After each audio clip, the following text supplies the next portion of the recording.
Si tu veux, on passe la séance à parler de ton mec, combien il t'énerve et combien t'as envie de le foutre dehors. Il n'y a aucun problème. Si t'as envie de vider ton sac, on fait ça, tu vois. Enfin, moi, je suis toujours genre, on fait ce que tu veux. Par contre, dans la mesure où on a quand même mis en évidence le fait que c'était pas en lien avec ce qu'il faisait, ni ce qu'il disait, mais plutôt en lien avec le fait que t'étais en plein SPM carabiné, et que l'irritabilité venait de là, l'envie de le foutre dehors venait de là, et qu'il avait pas vraiment mérité ça, tu vois.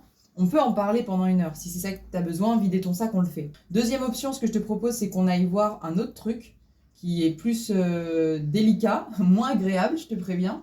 C'est pourquoi est-ce que quand tu te sens irrité et irritable, tu te sens aussi le droit de lui en foutre plein la gueule alors que lui, il a rien demandé. Tu vois, à quel point est-ce que parfois, quand on est dans ces états-là où on se sent mal physiquement, on a juste envie d'envoyer chier tout le monde et on se permet de le faire. Tu vois, on se permet de le faire là.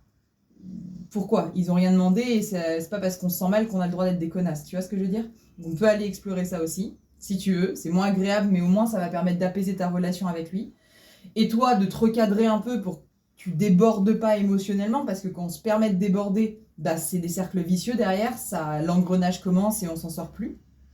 Troisième option, on part sur complètement autre chose et on parle de un autre truc qui n'a rien à voir. Comme tu veux.